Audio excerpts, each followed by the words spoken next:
अस्सलाम वालेकुम नाजरीन, वेलकम कहते हैं आपको आपके पसंदीदा प्रोग्राम में जिसका नाम है इट टेक्स अ फैमिली। और इस प्रोग्राम में जैसा कि आप सब जानते हैं कि इसमें हम ऐसे तमाम फैमिलीज़ की मदद करते हैं जिनका कोई ना कोई प्यारा नशे की बीमारी का शिकार होता है। और आज हमने डिसाइड किया कि हम एक ऐसा सिलसिला शुरू करें जिसमें हम मुख्तलिफ़ सब्सटेंसेस के ऊपर बात करेंगे और आपको ऐसी रहनुमाई फराहम करेंगे जिसमें आपको ज़्यादा से ज़्यादा शनाख्त पैदा हो कि ये सब्सटेंसेस क्या है और इनके इफ़ेक्ट्स क्या है, और कोई प्यारा अगर इनको इस्तेमाल कर रहा है तो फिर उसकी ज़िंदगी में ये सब्सटेंसेस किस किस्म के असरात लेकर आते हैं, और फिर इसके ट्रीटमेंट के हवाले से भी थोड़ी बात की जाएगी। बाकायदा आगाज़ करते हैं प्रोग्राम का। तो मैं सबसे पहले तारुफ़ करा दूँ मेरी माहिर का, जो कि है मैडम उज़्मा सदाकत, जो विलिंगवेज लाहौर की न सिर्फ डायरेक्टर काउंसलिंग प्रोग्राम है बल्कि पाकिस्तान की मायानाज माहिर नफ्सियात भी हैं, और फैमिली इंटरवेंशन के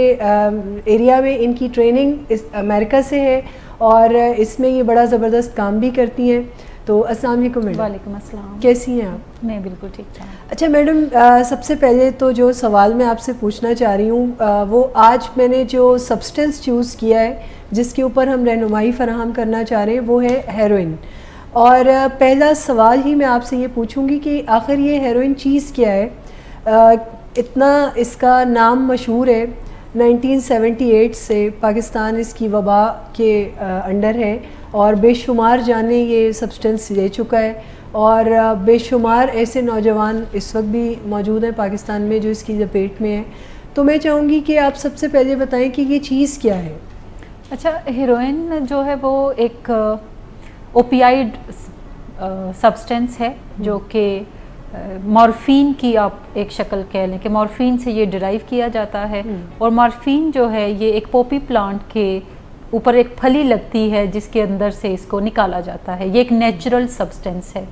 हम तमाम इंसानों के जिस्म में कुदरत की तरफ से ओपियाइड्स की कुछ मिकदार हमारे बॉडीज़ के अंदर मौजूद होती है। अगर आप अपने हाथ को पिंच करें, चुटकी काटें, तो थोड़ी देर के बाद आपको वो तकलीफ़ जो है वो आपकी रफ़ा हो जाती है, क्योंकि आपका ब्रेन सिग्नल ये देता है बॉडी को कि इस जगह पे ये तकलीफ़ मौजूद है। सो ओपियाइड्स जो नेचुरल हमारे बॉडी में पाए जाते हैं ये वहाँ जाते हैं और पेन को रिलीफ देते हैं। यही जो सब्सटेंस है ये जब आप जिस्म से बाहर की बात हम करते हैं तो ये पॉपी प्लांट से डिराइव किया जाता है। जैसे मैंने बताया कि फली के अंदर से उसको निकाला जाता है और ये एक नेचुरल वे में सब्सटेंस जो है वो लिया जाता है। उसके बाद इसके अंदर काफ़ी कुछ चीज़ों को मिक्स करके इसको ज़्यादा इनरिच किया जाता है, या इसका जो असर है उसको ज़्यादा बढ़ाने के लिए मुख्तलिफ और सोर्सेज जो हैं वो इस्तेमाल किए जाते हैं। यूजुअली ये वाइट पाउडर की शक्ल में होता है या ब्राउन पाउडर की शक्ल में होता है, लोग इसे ब्राउन शुगर भी बोलते हैं, या फिर ये एक स्टिकी मादा सा होता है जिसको ब्लैक टार हेरोइन का नाम भी दिया जाता है। मुख्तलिफ इलाकों में बसने वाले लोग जो हैं और मुख्तलिफ मुल्कों में बसने वाले लोग इसको मुख्तलिफ नामों से बुलाते हैं। मैं अगर ख़ास तौर पे पाकिस्तान की बात करूं तो पाकिस्तान में इसको हेरोइन भी कहा जाता है, और अगर मैं अपनी यंग जनरेशन की बात करूं तो वो इसको हैरी के नाम से बुलाते हैं। अच्छा, which looks so modern and which looks so cool also. अच्छा, जब हम हेरोइन की बात करते हैं तो ये ख़ास तौर पे साउथ वेस्ट और साउथ ईस्ट एशिया के अंदर, मेक्सिको के अंदर और कोलंबिया के अंदर पॉपी प्लांट की काफ़ी ज़्यादा काश्त की जाती है, और ये लोग खेतों के अंदर इसको उगाते हैं और वहाँ से फिर ये आगे जो है भेजा जाता है हेरोइन को बनाने के मकासद के लिए। सही। अच्छा, जब मैं पाकिस्तान की बात करती हूँ तो इसमें खैबर पख्तूनख्वा एक सूबा जो है वो सबसे ज़्यादा मुतासिर नज़र आता है, और खैबर पख्तूनख्वा में रहने वाले तकरीबन 11% लोग जो हैं वो दीगर नशों के साथ प्राइमरीली हेरोइन का बहुत ज़्यादा इस्तेमाल करते हैं। 11% एक काफ़ी बड़ी परसेंटेज है। और इसके अलावा पाकिस्तान की अगर मैं बात करूँ तो दुनिया के तमाम ममालिक में से पाकिस्तान पर कैपिटा हेरोइन इस्तेमाल करने वाले ममालिक के अंदर टॉप की पोजीशन संभाले हुए है। यानी पाकिस्तान के अंदर हेरोइन एडिक्शन जो है ये दुनिया के तमाम ममालिक से सबसे ज़्यादा है। पाकिस्तान में तकरीबन हर साल जो लोग हैं वो 44 टन हेरोइन जो है वो इस्तेमाल करते हैं, और अगर मैं इंटरनेशनली बात करूं तो 110 टन हेरोइन जो है वो पाकिस्तान के थ्रू दुनिया के मुख्तलिफ ममालिक तक भेजी जाती है इंटरनेशनली, जहाँ पे लोग फिर इसको इस्तेमाल करते हैं। लेकिन सिर्फ पाकिस्तान में हर साल 44 टन के करीब लोग हेरोइन को इस्तेमाल करते हैं, जिसको ये स्निफ करते हैं, सिगरेट में डाल के इसको इस्तेमाल किया जाता है या स्नॉर्ट किया जाता है या फिर इसके इंजेक्शंस भी लगाए जाते हैं। पाकिस्तान में तकरीबन जो ड्रग एडिक्ट्स हैं वो 6.7 मिलियन के करीब हैं। ये मैं 2013 के अदादो शुमार आपके साथ डिस्कस कर रही हूँ, जो कि यूएनओडीसी की रिपोर्ट के मुताबिक हैं। और अगर हम अंदाज़ा करें तो इसमें कुछ मिलियंस का आप और इजाफा कर लीजिए। और जब मैं हेरोइन एडिक्शन की बात करती हूँ तो हेरोइन के अंदर खालिस्तान तकरीबन 5 लाख लोग जो हैं वो इंजेक्शंस लगाते हैं, और इन 5 लाख लोगों के अंदर जो इंजेक्शंस लगाते हैं तकरीबन 43% लोगों के अंदर HIV पॉजिटिव है, और इसके अलावा हेपेटाइटिस सी है जो कि नीडल शेयरिंग की वजह से आता है। और तकरीबन जितने भी लोग इंजेक्शन इस्तेमाल करते हैं 70%, जो कि काफ़ी बड़ी परसेंटेज है, वो नीडल को शेयर भी करते हैं। ये यूएनओडीसी की रिपोर्ट के अंदर तमाम अदादो शुमार हैं, जो भी लोग इंटरेस्ट रखते हैं वो जाकर ऑनलाइन इसको पढ़ सकते हैं। सो ये हीरोइन के वेयर अबाउट्स। अच्छा, मैं ये पूछना चाहती हूँ कि कितने फ़ीसद लोग जो पहली दफ़ा हेरोइन को इस्तेमाल करते हैं तो वो इसके एडिक्शन में ही जाएंगे, तो क्या कोई रेशो साइंस ने इसके बारे में कोई? अच्छा, इससे पहले मैं एक और अहम बात व्यूवर्स के साथ शेयर करना चाहूँगी कि पाकिस्तान में हालांकि हमारा रिलीजन और कानून दोनों ही किसी भी किस्म के नशे के इस्तेमाल की सख्त ममानत करते हैं, लेकिन फिर भी लोगों के अंदर या हमारे कल्चर के अंदर कुछ एक्सेप्टेबिलिटी है ड्रग्स के हवाले से, जिसमें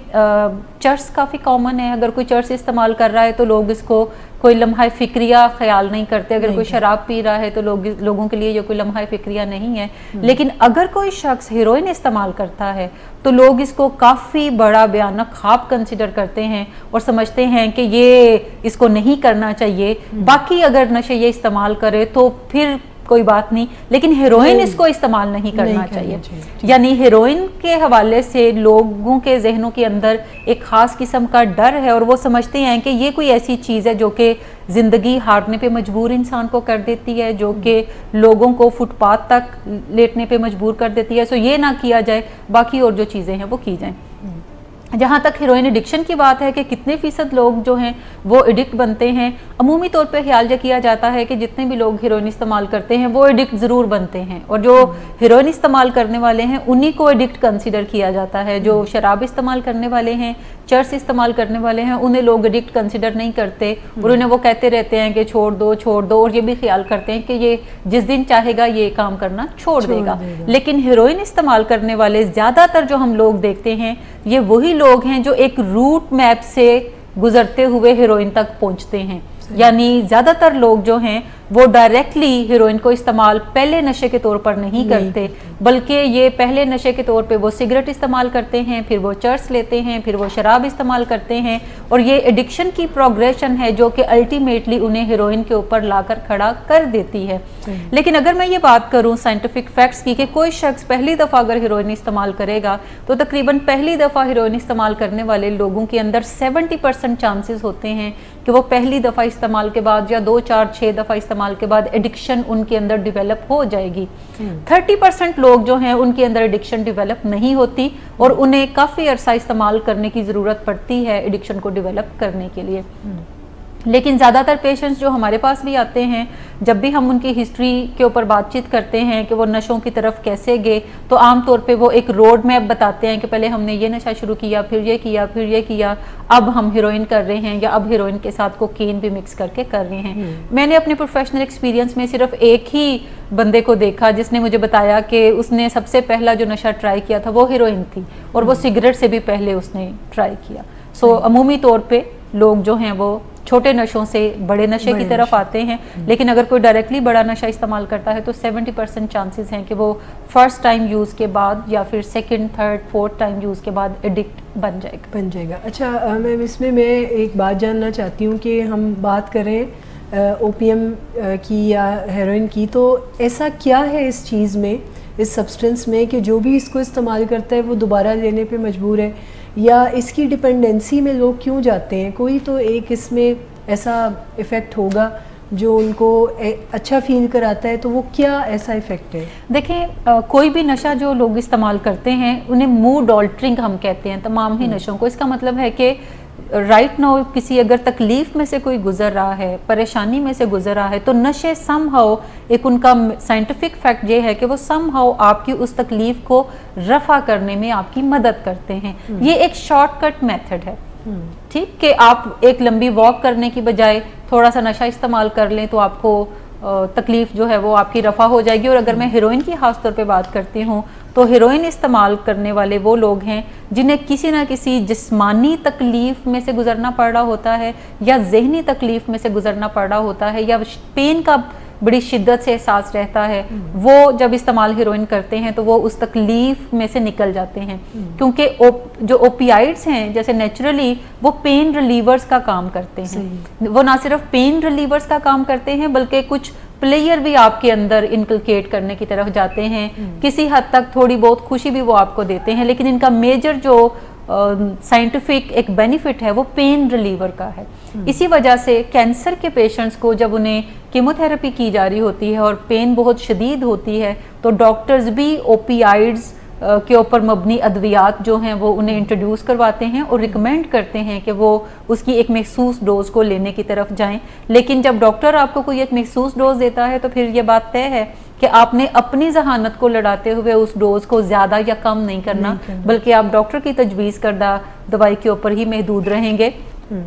अगर आपका दिल चाह रहा है कि आप उन अद्वियात को ज़्यादा बढ़ाने की तरफ जाएं तो फिर इसका मतलब है कि आप अपने डॉक्टर से कंसल्ट करेंगे। इसके अलावा मेडिकल स्कूल्स के अंदर जो स्टूडेंट्स पढ़ते हैं या डॉक्टर्स बनते हैं उनकी एक बड़ी तादाद जो है वो ओपियाइड्स के ऊपर डिपेंडेंट होती है। और ये ओपियाइड से मुराद ये नहीं कि वो हीरोइन ले रहे होते हैं, बल्कि वो ऐसे इंजेक्शंस ले रहे होते हैं जो कि पेन रिलीवर्स होते हैं और वो ऐसे मकासद के लिए इस्तेमाल बेसिकली करने होते हैं जहाँ पे कोई एक्सीडेंट किसी का हो गया है या कैंसर है और वहाँ पे पेन की शिद्दत बहुत है, तो उसे कम करने के लिए वो इंजेक्शंस जो है वो इंट्रोड्यूस करवाए जाते हैं। लेकिन चूंकि डॉक्टर्स को पता होता है इन तमाम चीज़ों का, तो जब वो खुद इस्तेमाल करते हैं, कुछ प्लेयर आता है, कुछ पेन रिलीफ होती है, तो ग्रेजुअली उनके अंदर डिपेंडेंसी भी क्रिएट हो जाती है। सही। अच्छा, मैं इसके फ़ौरन बाद ही मैं ये पूछना चाहती हूँ आपसे, क्योंकि हमने जहाँ बात की है इसके कुछ फ़ायदों की कि ये पेन रिलीवर है या मुश्किलात में ये हमें कोई सपोर्ट भी फराहम कर देती है, गो कि ये कोई आर्टिफिशियल सपोर्ट है। आई वोंट से कि ये उसका कोई बेनिफिट है, आई वुड से कि ये साइंटिफिक फैक्ट है कि ये बनाया किसी और पर्पस के लिए गया है, लेकिन इसको इस्तेमाल आप किसी और जगह कर रहे होते हैं। ये बिल्कुल ऐसे ही है कि जैसे बहुत सारे लोग जो हैं वो किसी गलत एयरपोर्ट पे शानदार लैंडिंग करते हैं तो उससे कोई बेनिफिट उनको नहीं मिलता। अगर तो कोई एक्सीडेंट के अंदर है और डॉक्टर उसको प्रिस्क्राइब करता है तो डॉक्टर को प्रिस्क्राइब करने का कोई खास मकसद है। जब वो मकसद अचीव हो गया तो फिर वो दवाई आपकी जिंदगी से निकल जानी चाहिए, क्योंकि वो एक महसूस मुद्दत के लिए दी जाती है। लेकिन अगर कोई शख्स डॉक्टर की तजवीज़ के बगैर ही कोई ऐसे इंजेक्शन इस्तेमाल करता है या अद्वियात इस्तेमाल करता है या फिर हेरोइन इस्तेमाल करता है तो आप इसको ये नहीं कहेंगे कि इसका कोई वो बेनिफिट उठाना चाह रहा है। सही। अच्छा, मैं अब डायरेक्ट अपने उस सवाल पे आती हूँ जिसको सुनने के लिए यकीनन हमारे नाजरीन बहुत बेचैन हैं कि क्या इफ़ेक्ट क्या है, साइड इफ़ेक्ट क्या है, ऐसे कौन से हार्मफुल इफ़ेक्ट हैं हेरोइन के जो कि ह्यूमन बॉडी के ऊपर देखे जाते हैं। इसमें मैं चाहूँगी कि आप इनके शॉर्ट टर्म इफ़ेक्ट्स भी बताएं कि फौरी तौर पे क्या इफ़ेक्ट आता है, और इसके कोई लॉन्ग टर्म इफ़ेक्ट भी बताएं कि जो हेरोइन यूज़ करता है वो एक लॉन्ग टर्म वो किस किस्म की कंडीशंस में आ जाता है। तो ये मैं चाहती हूँ आप बताएं। देखें, जब भी कोई हेरोइन फर्स्ट टाइम इस्तेमाल करेगा तो फौरी तौर पे उसका जो जिस्म है वो गर्म होने लगता है और इसके अलावा डिजीनेस सी होती है, गनूदगी सी तारी होती है। इसको टेक्निकली हम नोडिंग कहते हैं कि सोने और जागने के बीच की कोई कैफियत के अंदर वो आता है। बाज़-औक़ात नाज़िया भी फील होता है या वॉमिटिंग करने की तरफ जाता है, इससे स्लीप भी स्लाइटली मुतासर उसकी होती है। सो ये कैफियत हैं जो कि शॉर्ट टर्म इफेक्ट हम कह सकते हैं। मुंह खुश्क होने लगता है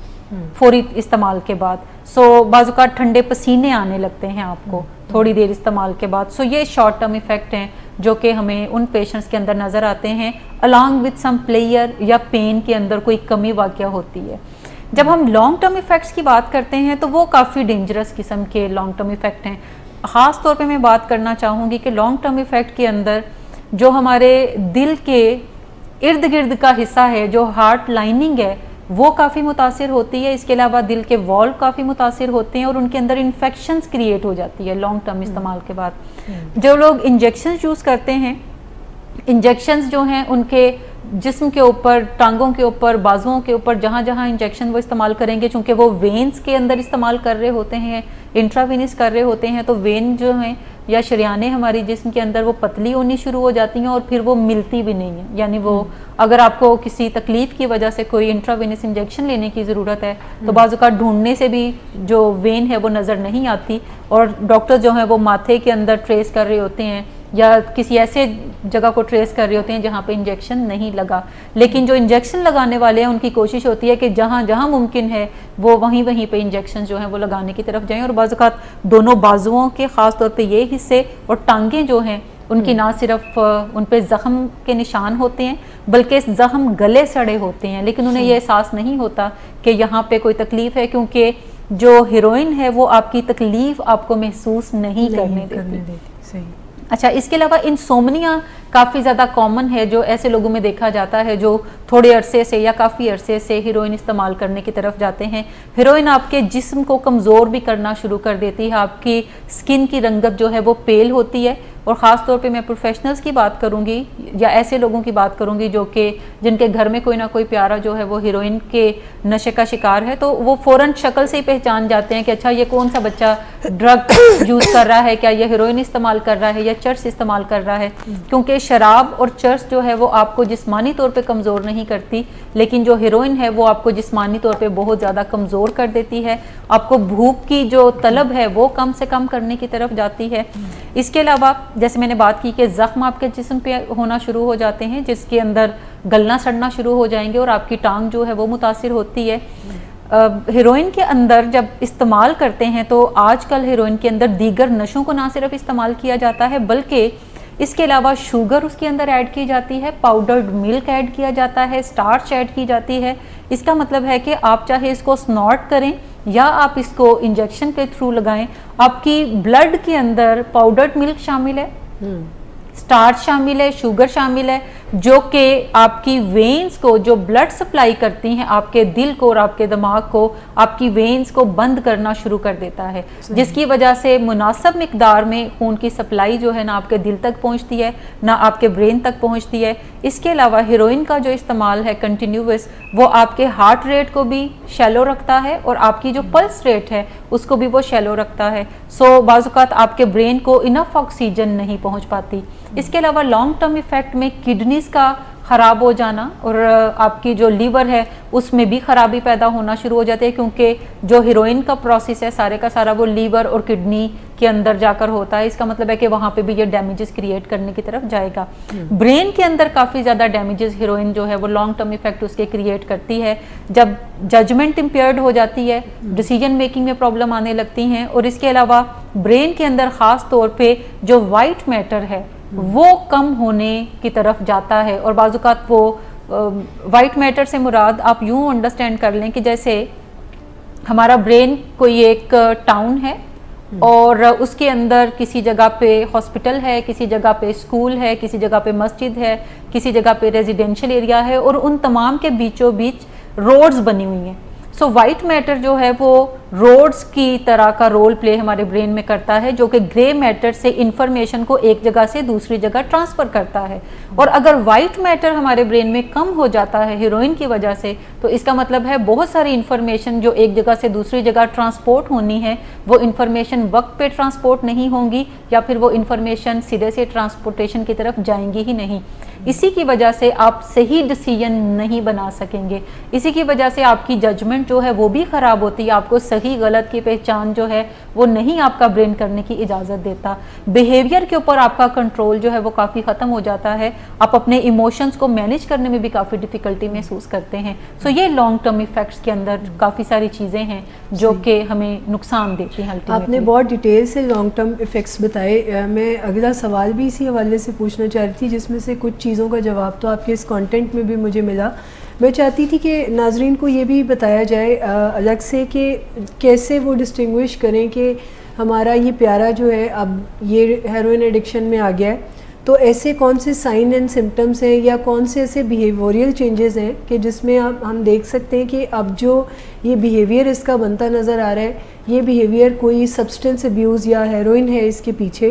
तो ऐसे कौन से बिहेवियर्स बनते हैं जो हेरोइन ही? देखिए, जब हम ड्रग एडिक्शन की बात करते हैं तो तमाम ही सब्सटेंसेस के कुछ मिले जुले आपको बिहेवियर्स के अंदर चेंजेस नज़र आते हैं, जिसमें पैसों का इस्तेमाल काफ़ी ज़्यादा चूँकि होता है, क्योंकि हीरोइन चर्च की निस्बत महंगी है। सो बार बार ये बच्चे पैसे आपसे मांगने की तरफ जाएंगे, या हो सकता है आपको घर में पैसे अगर किसी जगह आपने रखे हैं तो आपकी जेब से निकल जाएं, चोरी होने की तरफ जाएं और आप ढूंढते फिरें कि आपने इतने पैसे रखे थे, इसमें से इतने पैसे कम हैं, वो कहाँ गए हैं। बाज़-औक़ात जब काफ़ी ज़्यादा इस्तेमाल बढ़ जाता है तो कोई ना कोई ज्वेलरी पीस भी ये बच्चे लेकर उठाकर तो इस्तेमाल करने की तरफ जाते हैं। इसके अलावा रात को देर तक जागना और देर से घर आना, और बाहर जिन लोगों के साथ इनका मिलना मिलाना होता है, अगर आपके दरवाजे पे कोई दोस्त बुलाने आता है तो उसकी अजीबोगरीब हालत होती है, कपड़े अच्छे नहीं पहने हुए, हेल्थ अच्छी नहीं है, हाइजीन बहुत ज़्यादा पुअर है, तो आप अंदाज़ा लगा लेते हैं कि ये बच्चा कोई नशे से मुतल्लिका है। और ख़ास तौर पे इस तरह की जब हालत किसी की होगी तो उसमें हीरोइन जो है वो काफ़ी कॉमन नशा आपको नज़र आती है।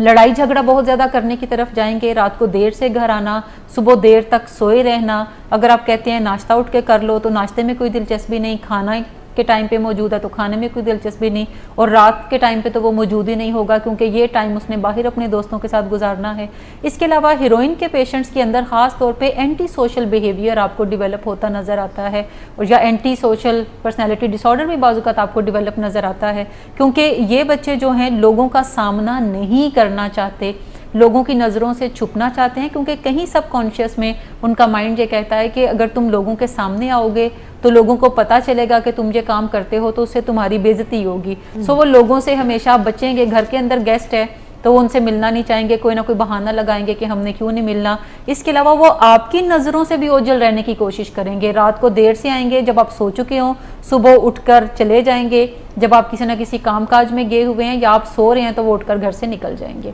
ठीक, हाइजीन काफ़ी पुअर इन बच्चों की होती है जो ख़ास तौर पे हीरोइन इस्तेमाल करने वाले होते हैं। वो चाहे आपके घर में रहते हैं, अगर आप घर से बाहर देखें जैसे फुटपाथ पे अगर कोई बच्चा रहता है उसकी हाइजीन तो पुअर है ही है, लेकिन जो घर के अंदर है नहाने धोने का कोई ज़्यादा वो पाबंदी नहीं करेगा, कपड़े नहीं बदलेगा, कपड़ों के अंदर आपको कुछ जलने के आसार नज़र आते हैं, जैसे कोई ना कोई सिगरेट लगा हुआ, किसी ना किसी माचिस की तीली के निशान आपको नज़र आते हैं। उनके कपड़े जो हैं वो ज़्यादातर आपको अच्छी हालत में नज़र नहीं आएंगे, कहीं ना कहीं कुछ जला हुआ लगेगा।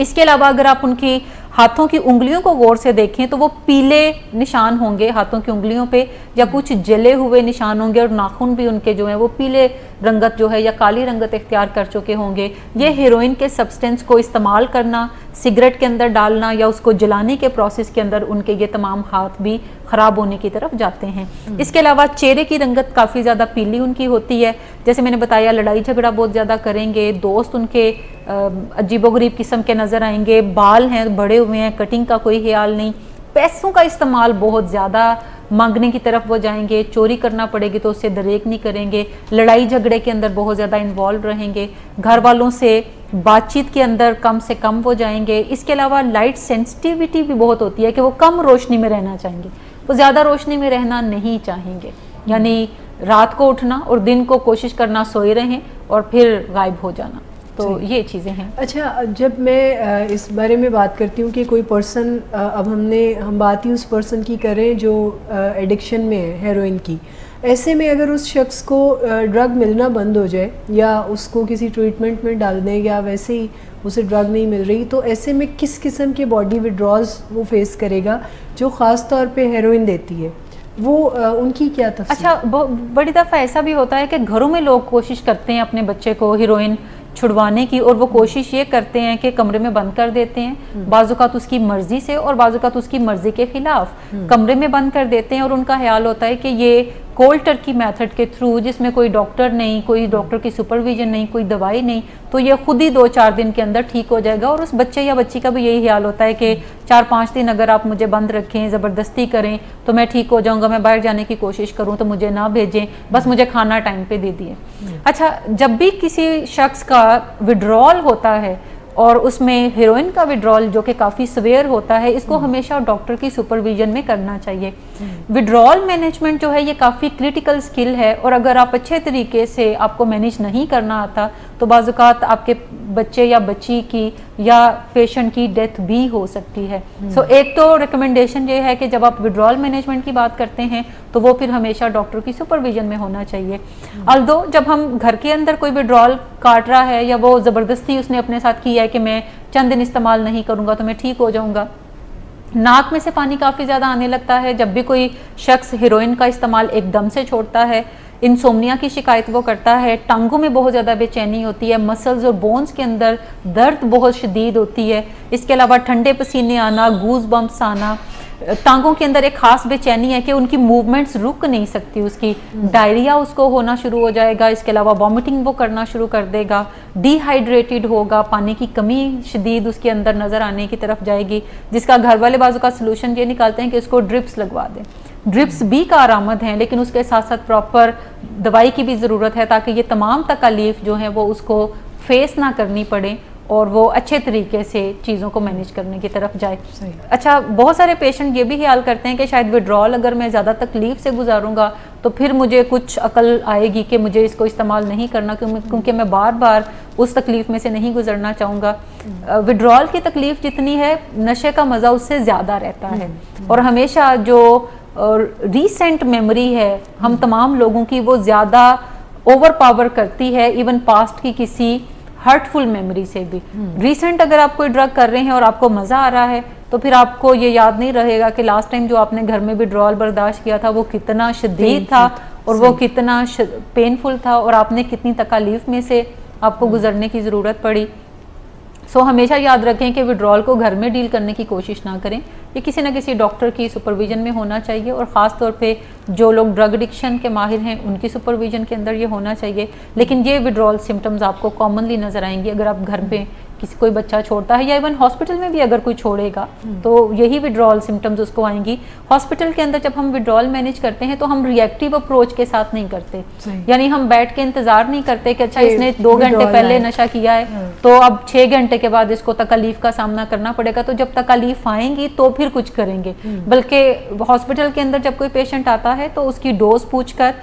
कि इसको कितनी कोई तकलीफ का सामना करना पड़ेगा, उसको पहले से ही दवाई दे दी जाती है ताकि उसका जिस्म जो है वो उसके अंगेंस्ट एक डिफेंस बिल्ड करना शुरू कर दे और वो तकलीफ़ें जो हैं उतनी शिद्दत से उसको महसूस ना करनी पड़े जितनी कि शिद्दत से अदरवाइज़ वो आ सकते हैं। सही। अच्छा, एक आखिरी सवाल इससे पहले कि मैं कुछ ट्रीटमेंट के हवाले से आपसे पूछूं कि ये हेरोइन में ओवरडोज का कैसे पता चलता है, क्या सिम्टम्स हैं कि पता चले कि अब ये पर्सन ओवरडोज्ड है? अच्छा, हेरोइन के अंदर ये शायबा हमेशा रहता है कि आप ओवरडोज ना हो जाएं, और ये काफ़ी रिस्क फैक्टर है क्योंकि जितना भी कोई नशा करता है उसको मज़े की तलब हमेशा उससे ज़्यादा ही रहती है, और ये नशे का जो मज़ा है ये एक बॉटमलेस कोई बकेट है जिसके अंदर आप जितना भी नशा डालते जाएंगे वो भरेगी कभी नहीं, और पेशेंट को या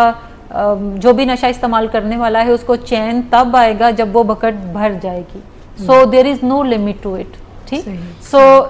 इसमें इस खदशा ये रहता है कि जब भी कोई हेरोइन इस्तेमाल करता है और अगर उसके पास क्वांटिटी ज़्यादा है और वो मज़े के लिए ज़्यादा कर रहा है, और ज़्यादा करने को दिल चाहेगा और ज़्यादा करने को दिल चाहेगा तो कहीं पे भी वो ओवरडोज हो सकता है।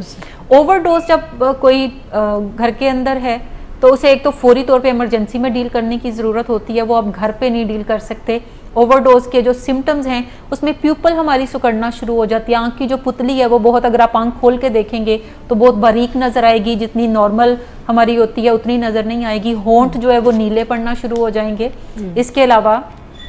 सांस अगर आप उसकी देखेंगे तो वो बहुत ही आहिस्ता आहिस्ता चल रही होगी। नब्ज अगर आप उसकी चेक करेंगे तो वो भी बहुत आहिस्ता आहिस्ता चलने की तरफ जाएगी। अगर आप उसका मुंह खोल के देखेंगे तो उसकी ज़ुबान का रंग जो है वो आपको नेचुरल जो पिंक होता है वैसा नज़र नहीं आएगा, बल्कि बदलने की तरफ जाता हुआ नज़र आएगा। मुंह उसका खुश्क लगने लगेगा। सो ये चंद सिम्टम्स हैं जो कि हम पहचान। इसके अलावा गुनूदगी बहुत शदीद होगी कि वो बिल्कुल आपको लगेगा कि जैसे फेंट हुआ पड़ा है, बेहोश है, ये हरकत नहीं कर रहा। अगर आप उसको हिलाने जुलाने की कोशिश करेंगे तो वो कोई आवाज़ निकालने की तरफ नहीं जाएगा, अगर जाएगा तो बहुत मनखनी सी आवाज़, उसकी बारीक सी आवाज़ वो निकालने की तरफ जाएगा। सो ये सिम्टम्स हैं जो कि बज़ाहिर बेहोशी की अलामतें हमें नज़र आती हैं, लेकिन इसमें ख़ास तौर पे होंठों का नीला होना, प्यूपल का सुकड़ना और इसके अलावा पल्स और जो हमारी ब्रीदिंग है उसका काफ़ी स्लो होना, ये निशानियां हैं। जब भी अगर कोई निशानी ऐसी नज़र आए और आपको पता है कि आपका बच्चा या बच्ची हेरोइन इस्तेमाल करने वाला है, तो फौरी तौर पे उसको बग़ैर वक्त ज़ाया किए घर पे उसको होश दिलाने की बजाय फौरी तौर पे उसको हॉस्पिटलाइज करने की ज़रूरत है। बिल्कुल ठीक है। यहाँ पर नाज़रीन हम लेंगे एक छोटा सा ब्रेक, और ब्रेक पर जाने के बाद मैं आपसे ये भी आपको बताना चाहूँ कि ब्रेक से वापस आने के बाद हम लेंगे अपने प्रोफेशनल से कुछ सवाल, और आपके पास भी एक चांस है कि अगर आप भी कोई सवाल इस मौजू से रिलेटेड पूछना चाहें तो अपना सवाल कमेंट्स के ज़रिए हमें लिख दें, हम इसका जवाब ज़रूर देंगे। सो मिलते हैं एक ब्रेक के बाद।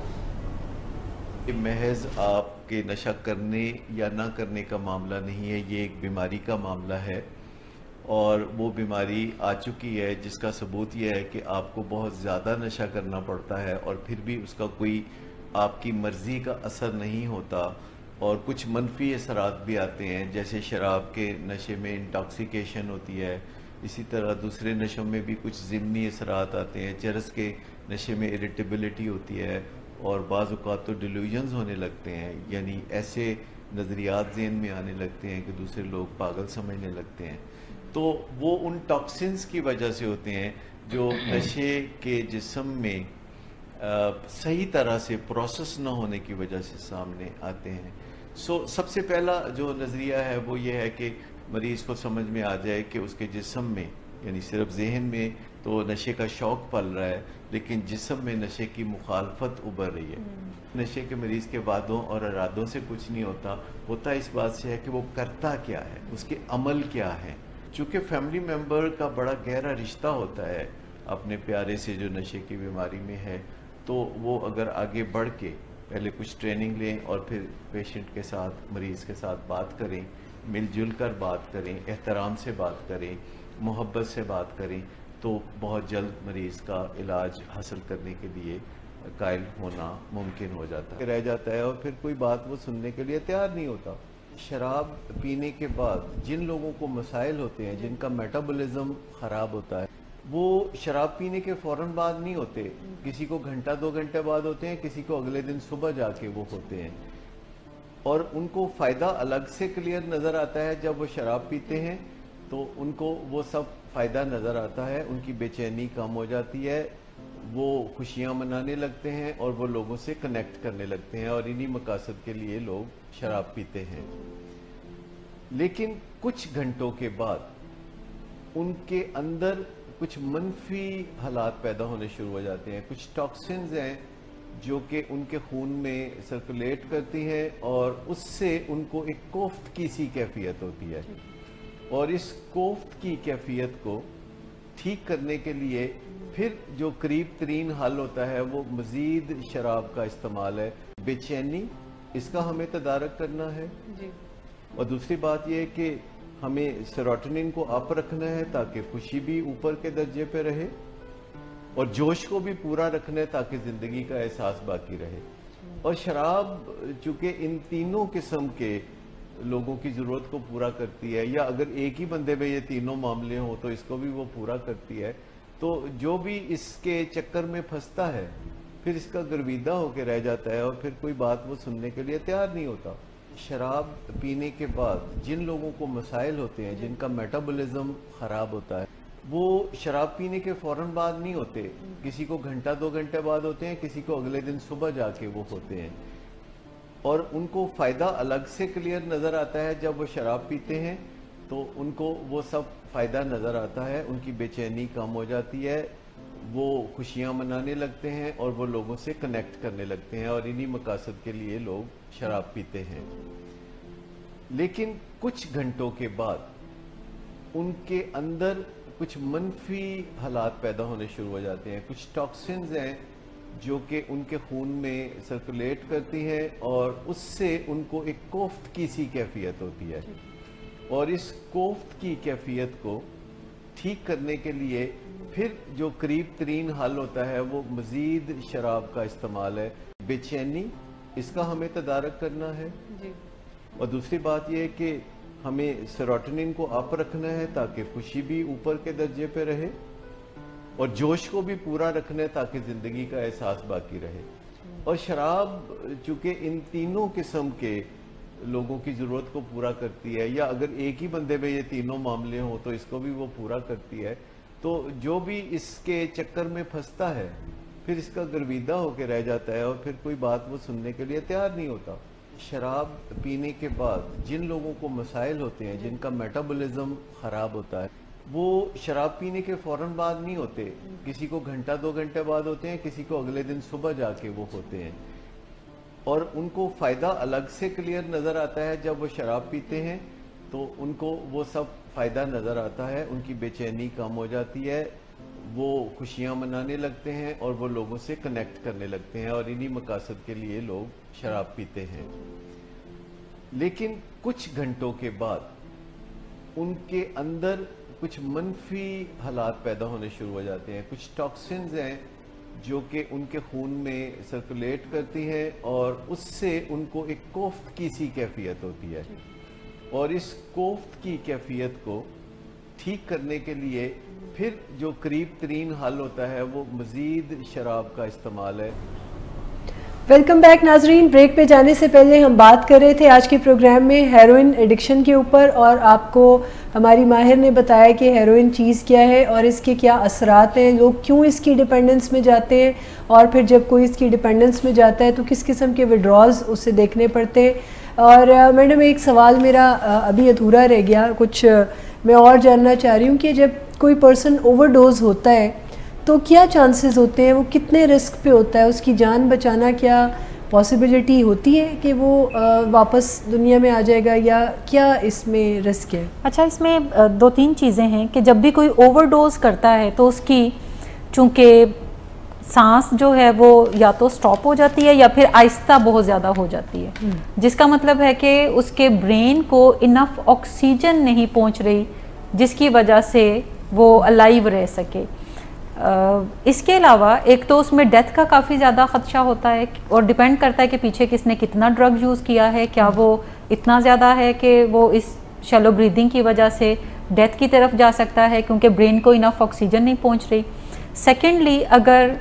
एक कंडीशन होती है तो इसको मेडिकल में हाइपोक्सिया कहते हैं। हाइपोक्सिया के अंदर बाज़ औक़ात जब इनफ ऑक्सीजन नहीं पहुंचती ब्रेन को, कुछ मिकदार पहुंच रही है लेकिन जितनी रिक्वायर्ड है उतनी नहीं पहुंच रही, तो बाज़ औक़ात हमारे नर्वस सिस्टम के अंदर चेंजेस आते हैं जो कि परमानेंट होती हैं। कोमा में भी पेशेंट जा सकता है या कोई परमानेंट डैमेज भी उसको हो सकता है। फ़र्ज़ करें अगर कोई बच्चा है जो कि ओवरडोज जिसने किया और उसकी जान तो बच गई कुछ फौरी कोशिशें करने से, लेकिन वो कोमा में चला गया, काफ़ी साल उसमें ही रहा और फिर इवेंचुअली उसकी डेथ हुई, या फिर कोई ना कोई उसके ब्रेन डैमेज की वजह से किसी ना किसी बिहेवियर के अंदर परमानेंट चेंज आपको नज़र आएगा। जैसे अक्सर देखने में नज़र आता है जो हीरोइन एडिक्ट होते हैं, जो काफ़ी साल लेते हैं हीरोइन को, उनके बॉडी पोस्चर में कुछ ना कुछ चेंजेस ज़रूर आती हैं विच शोज़ के उनके ब्रेन के अंदर डैमेज है। जैसे एक कंधा झुका हुआ है, ये आपको बड़ा कॉमन उनके अंदर नज़र आएगा, या फिर कोई ना कोई फेस के वो टिक्स बनाते हुए नज़र आएंगे। सो ये बताता है कि पीछे कोई ना कोई ब्रेन डैमेज है जो कि परमानेंट नोयत का है, कि वो काफ़ी साल रिकवरी में रहने के बाद भी उनके वो चेंजेस जो हैं, जो नेगेटिव हैं, वो दोबारा रिवर्स नहीं हो सके। बहुत सारे चेंजेस रिवर्सेबल होते हैं जब हम ब्रेन डैमेज की बात करते हैं, लेकिन सारे के सारे रिवर्सेबल नहीं होते। कुछ परमानेंट डैमेजेस हैं जिसके साथ फिर पेशेंट को रहना ही सीखना होता है। सही। अच्छा, मेरे प्रोफेशनल्स जो यहाँ पर मौजूद हैं, क्या आप लोगों के पास कोई सवाल है? आमिर साहब, आप सवाल पूछना चाहिए। मैम, मेरा क्वेश्चन था रिलेटेड रियल लाइफ से है कि 2 फ्रेंड्स हैं जानने वाले, तो दोनों हीरोइन का यूज़ करते हैं, मतलब उन्होंने यूनिवर्सिटी लाइफ से शुरू कर दिया, तो अब वो अपनी प्रोफेशनल लाइफ में आ चुके हैं इस टाइम। तो जो एक भाई हैं उनका तो जो हेल्थ है वो कहते हैं कि बिल्कुल नज़र ही नहीं आता, पता ही नहीं लगता कि यार ये बंदा भी कोई ड्रग्स ले रहा है या कोई इस तरह का सिम्टम है। जो दूसरे हैं उनकी तो अभी बिल्कुल वीक हो गया, बहुत ज़्यादा वीक हो गया। तो वो जो हेल्दी हैं वो कहते हैं कि यार मुझे तो देखो ना इफेक्ट नहीं करती हीरोइन, मुझे तो कोई असर नहीं है, उसको इफेक्ट करती है, उसको लगी है, तो मुझे ना कभी भी लेक्चर दिया करो या मुझे कभी भी बात मत किया करो, क्योंकि मेरी सेहत पे इसने कोई असर नहीं डाला। तो ये इन दोनों की सेहत जो एक बिल्कुल ही वीक हो गई और एक बिल्कुल ठीक है, ये वो समझते हैं, मतलब लुक वाइज वो ठीक लग रहे हैं, लेकिन मे बी अंदर कोई प्रॉब्लम चल रही हो, तो उसका क्या उनको ड्रॉबैक हो सकता है? देखिए, साइंस ये कहती है कि किसी भी नशे की कोई भी डोज सेफ नहीं है। ये कुछ ना कुछ डैमेजेस आपकी फिजिकल हेल्थ और आपके ब्रेन हेल्थ दोनों पे क्रिएट करती है, जो कि बाज़-औक़ात तेज़ी से आपके सामने नज़र आने लगते हैं और बाज़-औक़ात over the period of time आपके वो डैमेजेस आपको नज़र आने लगते हैं। जिन साहब की आप बात कर रहे हैं कि वो जिस्मानी तौर पे बहुत वीक हैं, हो सकता है उनके अंदर बीमारी के जीन्स बहुत ज़्यादा स्ट्रॉन्ग हों और वो जल्दी उन्हें अफेक्ट किया हो और उनकी जो ड्रग यूज़ करने की डोज है वो भी क्वांटिटी वाइज ज़्यादा हो। जो दूसरे साहब की आप बात कर रहे हैं वो अपनी क्वांटिटी उनकी कम होगी, जिसकी वजह से डैमेजेस उन्हें कम फेस करने पड़ रहे हैं। लेकिन ये एक सफ़र है जो आप पॉइंट 1 से पॉइंट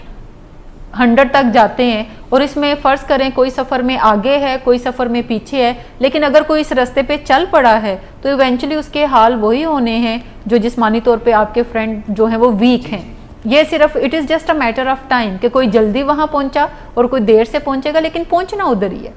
यानी उसका कोई ये हल नहीं हो सकता कि वो लाइफ टाइम उसी मिकदार में इस्तेमाल करते रहें तो उन्हें कोई प्रॉब्लम नहीं होगी। समझते हैं कि मैं बिल्कुल ठीक हूँ, मैं बिल्कुल ठीक हूँ। और ऐसा बड़ी दफ़ा होता है कि हमारे पास जो 30s की एज में, 35 की एज में बच्चे आते हैं या इवन अंडर 30 बच्चे आते हैं, बज़ाहिर वो हेल्दी लुकिंग होते हैं लेकिन एडिक्शन का मसला होता है और उन्हें भी लग रहा होता है कि शायद मेरी हेल्थ भी ठीक है क्योंकि मैं जिस्मानी तौर पे ठीक लग रहा हूँ, जबकि उनका दिल बहुत ज़्यादा अफेक्ट करता है। और फिर रिसर्च ये भी बताती है कि उनके अंदर हार्ट अटैक के चांसेस जो हैं वो आम बंदे से काफ़ी ज़्यादा होते हैं और बाज़ औक़ात हार्ट अटैक्स जो हैं ये जानलेवा भी होते हैं। ऐसा भी सुनने में बड़ी दफ़ा आता है कि बहुत सारे पेशेंट्स जो रिकवरी में हैं उन्हें हार्ट अटैक हो गया और उनकी जान गई, क्योंकि पीछे जो ड्रग यूज़ की वजह से डैमेजेस हैं वो तो वहीं पे ही हैं, वो रिकवरी की तरफ ग्रेजुअली ही जाएंगे। लेकिन जैसे मैंने बात की कि कुछ डैमेजेस को आप over the period of time manage करते हैं,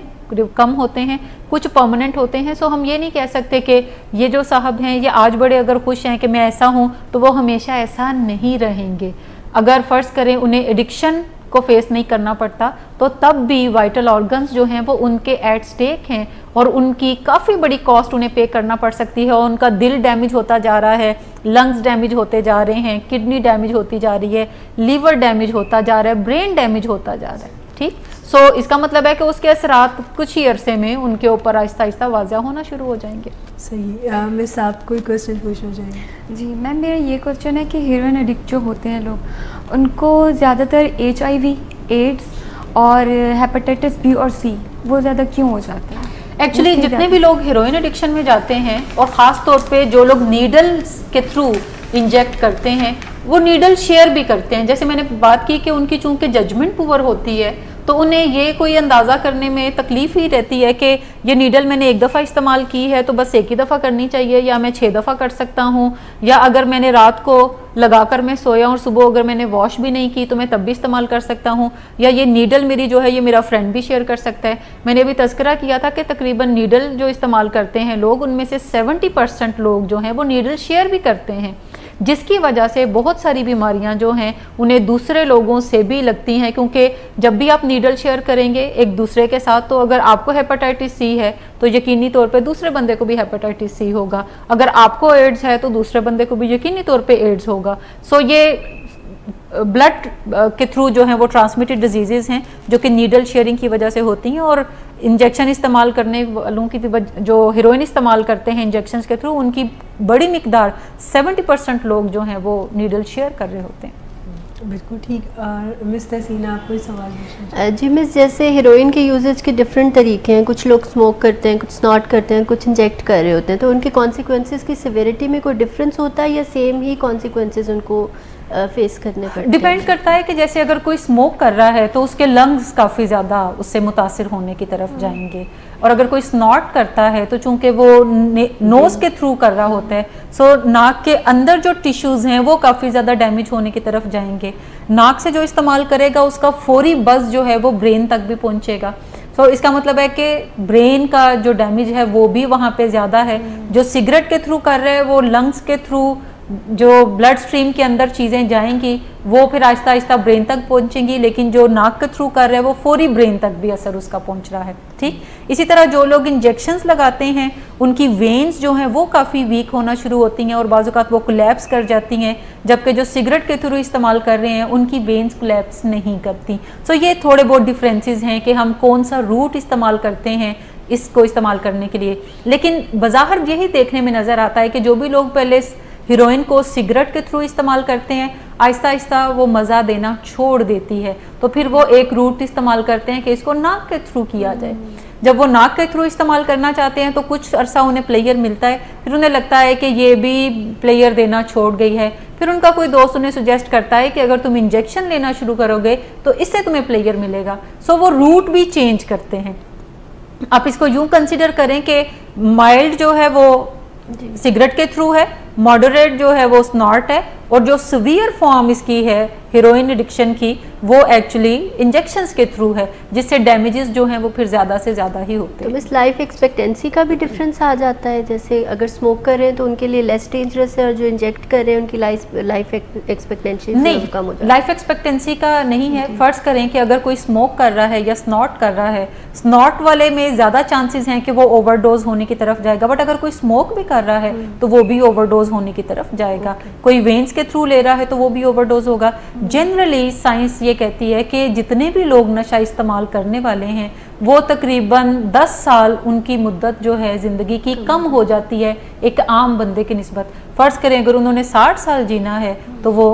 50 साल के बाद ही उनकी डेथ्स हो जाती हैं। और जितने भी लोग एडिक्शन के अंदर होते हैं उनमें से तकरीबन 20% की डेथ्स जो हैं वो पहले 5 साल में हो जाती हैं, क्योंकि देर आर मैनी फैक्टर्स जो कि आपको डेथ की तरफ लेकर जाते हैं। Overdose is one of them, accidental deaths उसके अंदर होती हैं। इसके अलावा जब कोई नशे की हालत में होता है तो वो किसी को मारने की तरफ भी जा सकता है और वो अपनी जान भी लेने का उसमें रहता है, यानी उसमें सुसाइड का फैक्टर भी काफ़ी ज़्यादा इंपॉर्टेंट रोल बाज़ औक़ात प्ले करता है। सो देर आर मैनी फैक्टर जिसके थ्रू डेथ्स के चांस जो हैं वो एट रिस्क हैं। सही। और मिस सुनैना आप कोई क्वेश्चन पूछना चाहेंगे? मिस मेरा क्वेश्चन ये है कि हम लोग जब मोस्टली बीमार होते हैं तब अपने ब्लड टेस्ट कराते हैं, लेकिन पेरेंट्स को क्या अपने बच्चों की ओकेजनली ब्लड टेस्ट कराते रहना चाहिए ताकि वो देख सकें क्या मतलब उनके ब्लड में कोई अगर इस तरह के एडिक्टिव सब्सटेंस है तो ताकि वो डिटेक्ट हो जाए? तो इस पर आपकी अच्छा, ये एक बड़ी कॉमन चीज़ नज़र आती है कि जब भी घर के अंदर कोई मसला होता है तो लोग मसले को बराह रास्त डिस्कस नहीं करते, वो मसले के इर्द गिर्द घुमन घेरियाँ लेना शुरू कर देते हैं और हीले बहानों से दूसरे को बताना शुरू करते हैं कि देखो तुम जो कर रहे हो वो ठीक नहीं है तो तुम उससे बाज आ जाओ। सबसे पहली चीज़ पेरेंट्स को ये करना पड़ेगी कि जो भी मसला बच्चों के अंदर देखें वो उस मसले को डायरेक्टली डिस्कस करें। पेरेंट्स सिगरेट के मौजू पे उन्हें बात करनी चाहिए बच्चों से। अगर उन्हें लगता है कि बच्चा कोई ड्रग यूज़ कर रहा है तो वो बच्चे से बात करते हैं कि मुझे लगता है, मुझे शक है कि आप किसी तरह का सब्सटेंस इस्तेमाल कर रहे हैं। और अगर बच्चा कहता है कि मैं जी नहीं कर रहा, तो आप कह सकते हैं बतौर वालिद या वालदा के कि अच्छा फिर ऐसा करें कि आप हमें यूरिन टेस्ट दे दें, आप हमें कोई ब्लड टेस्ट दे दें जिससे हमारा इत्मीनान हो जाए, क्योंकि टेस्ट रिपोर्ट के अंदर तमाम चीज़ें आ जाएंगी तो हमारा इत्मीनान हो जाएगा कि अच्छा मैं कुछ नहीं कर रहा। सो पेरेंट्स को ओपनली इन मौज़ूआत पे अपने बच्चों से बात करना पड़ेगी ताकि वो उन्हें बेहतर फैसले करने सिखा सकें जब ड्रग्स यूज़ की बात हम करते हैं। इसके अलावा अगर उनके अंदर अर्ली साइंस आपको नज़र आते हैं तो आप इस वक्त का इंतज़ार ना करें कि जब आप पकड़ेंगे उसको तो फिर आप उसके ऊपर कुछ करेंगे, जब ये रंगे हाथों पकड़ा जाएगा तो फिर बात की जाएगी, बल्कि आपको शायबा है, शक है तो उसी शुबे के ऊपर बातचीत उससे करें और उसका यूरिन टेस्ट करवाने की तरफ ज़रूर जाएं या ब्लड टेस्ट हैं वो करवाने की तरफ आप जा सकते हैं। ठीक है मैडम, एक मेरा आखिरी सवाल है जो कि हमने आज के प्रोग्राम में हेरोइन के बारे में इतनी सारी इन्फॉर्मेशन हमारे नाजरीन को दी है, सिर्फ एक सवाल जो कि होप इंटरकेट करेगा, मुझे यकीन है कि क्या हेरोइन यूज़र या हेरोइन एडिक्ट दोबारा अपनी ज़िंदगी को रिक्लेम कर सकता है? क्या ट्रीटमेंट उसको कोई ज़िंदगी वापस देता है? क्या इसमें कामयाबी का रेशो कितना है? कितने लोग इसकी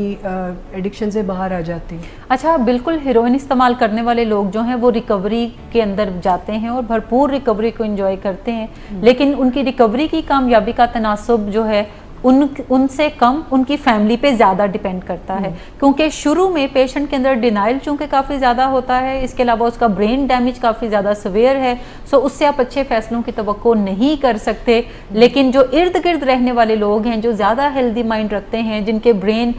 किसी भी नशे से अफेक्टेड नहीं है, वो ज़्यादा बेहतर फैसले अपने बच्चे के लिए कर सकते हैं। अगर फैमिली ये फैसला करती है कि उन्होंने अपने बच्चे को रिकवरी के अंदर, या कोई वाइफ ये फैसला करती है कि उसने अपने हस्बैंड को रिकवरी के अंदर रखना है, तो फिर वो उससे बातचीत करते हैं और उसको किसी ना किसी इलाज का हिस्सा बनाते हैं। हमेशा याद रखें, जब भी हम एडिक्शन की बात करते हैं तो आप अगर कहें कि उससे कोई वादा लेकर उसे छोड़ दिया जाए, उसे कोई कसम दिलाकर छोड़ दिया जाए, अगर उसने 2-4 दिन नहीं की तो समझ लिया जाए कि अब ये उसने छोड़ दी है, तो ये इलाज नहीं है। अगर आप किसी को प्रॉपर इलाज में से गुजारेंगे तो वो एक अच्छे तरीके से अपनी रिकवरी को ना सिर्फ अचीव करेगा बल्कि उसको एंजॉय करना भी सीखेगा।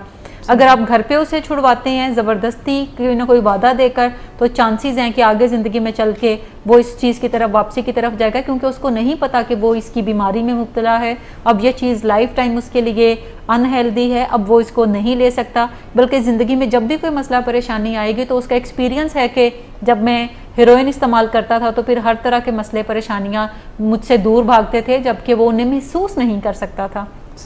सो किसी ना किसी इनडोर ट्रीटमेंट का उसको हिस्सा बनने की ज़रूरत होती है, या आउटडोर ट्रीटमेंट का हिस्सा बनने की ज़रूरत है। लेकिन ट्रीटमेंट में आने के बाद रिकवरी के जो इम्कानात हैं वो ज़्यादा बढ़ जाते हैं, और आप जब उसमें शामिल होते हैं बतौर फैमिली मेम्बर्स के, तो यकीनी तौर पे आप अपने बच्चे को एक बेहतर ज़िंदगी की तरफ लेकर जा सकते हैं। रिकवरी का जो प्रोसेस है ये लॉन्ग टर्म प्रोसेस है, जिसमें कामयाबी एंड पे नहीं मिलती, बल्कि कामयाबी थोड़ी थोड़ी आप साथ कशीद करना शुरू करते हैं, और थोड़ी थोड़ी कामयाबी को बिल्ड करते करते आप एक बेहतरीन ज़िंदगी अपने बच्चे के लिए गिफ्ट के तौर पर उसको दे सकते हैं और उसको रिक्लेम कर सकते हैं। बिल्कुल, बहुत ही शुक्रिया आपका, आपने इतनी यूज़फुल और साइंटिफिक इन्फॉर्मेशन हमें दी, और हमारे देखने वालों को भी भरपूर आज के प्रोग्राम ने मदद दी होगी और एक होप भी दी होगी कि ऐसा नहीं है कि अगर कोई हमारा प्यारा इस नशे की बीमारी का शिकार होता है तो फिर उसका अंजाम सिवाय मौत के और कुछ नहीं है। ये कॉन्सेप्ट जो है ये गलत है, बल्कि मुनासिब इलाज से और मुनासिब स्किल्स के साथ अगर वो ज़िंदगी को रिक्लेम करता है तो फिर वो आम लोगों से ज़्यादा अच्छी ज़िंदगी गुजारता है, इसमें कोई शुबा नहीं है। एक और चीज़ यहाँ पे हमें वाज़िया करने की ज़रूरत है आई गेस, कि जब हम इलाज की बात करते हैं तो इलाज से मुराद डिटॉक्सिफिकेशन नहीं है कि आप किसी हॉस्पिटल में ले जाएं, 8-10 दिन वो वहाँ पे दाखिल रहे और उसके बाद वापस आ जाए तो ये इलाज हो गया, बल्कि हेरोइन एडिक्शन या किसी भी एडिक्शन का कम्प्रीहेंसिव इलाज है, जिसमें 100 डेज़ या 90 डेज़ का इंडोर ट्रीटमेंट होता है। उसमें शुरू के अंदर विड्रॉल मैनेजमेंट के ऊपर काम किया जाता है, डिनाइल के ऊपर काम किया जाता है ताकि डिनाइल के अंदर में से पेशेंट निकले।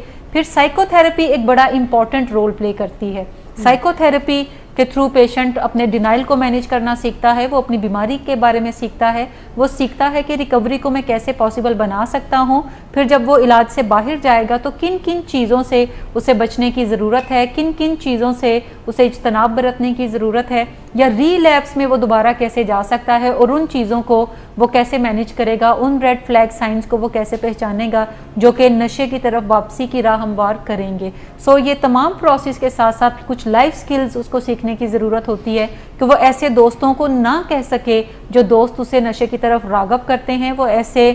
दोस्तों से दूर रह सके जो कि दोस्त उसको नशे की तरफ लेकर जाते हैं। इसके अलावा उसे चीज़ों को रिस्पॉन्सिबली कैसे इस्तेमाल करने की ज़रूरत है, जैसे सेल फ़ोन है, अपनी आज़ादी है, पैसे हैं, रिस्पॉन्सिबली वो कैसे उनका यूज़ करने की तरफ जाएगा। ये तमाम चीज़ें वो अपने इलाज के दौरान सीखता है और फिर 100 डेज़ के बाद आउटडोर इलाज के अंदर वो चला जाता है। हेरोइन एडिक्शन किसी भी क्रॉनिक बीमारी की तरह है जिसमें आपका वास्ता अपने डॉक्टर के साथ रहता है काफ़ी अरसे तक, और फिर भी शुरू में थेराप्यूटिक वास्ता ये है, ताल्लुकदारी है, लेकिन जब आप तकरीबन 2 साल के अरसे में अपनी रिकवरी को एंजॉय करना स्टार्ट कर देते हैं तो उसके बाद भी जब ज़रूरत पड़े तो आपका अपने मौलिज के साथ राब्ता या वास्ता आपको रखने की ज़रूरत होती है, ताकि क्रॉनिक बीमारी के बारे में आप ये नहीं कह सकते कि बस 6 माह का इलाज होगा, 2 माह का इलाज होगा, 90 दिन का इलाज होगा, बल्कि ये एक मुसलसल राब्ता रखने की ज़रूरत पड़ती है, आपको उस कम्युनिटी के साथ जो कि रिकवरी में है या उन लोगों के साथ जो कि रिकवरी का इलाज करते हैं या रिकवरी के बारे में एजुकेशन देते हैं। सो किसी न किसी सूरत अगर आप अपने मौलिजीन के साथ राब्ते में रहते हैं तो आपको एक अच्छा रीइंफोर्समेंट मिलता रहता है, इंकरेजमेंट मिलती रहती है, इंडोर्समेंट मिलती रहती है कि हाँ आपको और ज़िंदगी में आगे बढ़ने की ज़रूरत है। और फिर जैसे जैसे आप आगे निकलते हैं तो ये हीरोइन माजी का हिस्सा बन जाती है और आप अपने रिश्तों के साथ अपनी ज़िंदगी को भरपूर तरीके से लेकर चलते हैं। बहुत शुक्रिया मैडम, और इंशाल्लाह हम नेक्स्ट वीक इसी टाइम पर आज ही के दिन आपकी खिदमत में दोबारा हाजिर होंगे और किसी और सब्सटेंस के बारे में मालूमात आपको देंगे। और अपना ख्याल रखिएगा, इंशाल्लाह अगले हफ्ते फिर हाजिर होंगे। उस वक्त तक के लिए खुदा हाफिज़।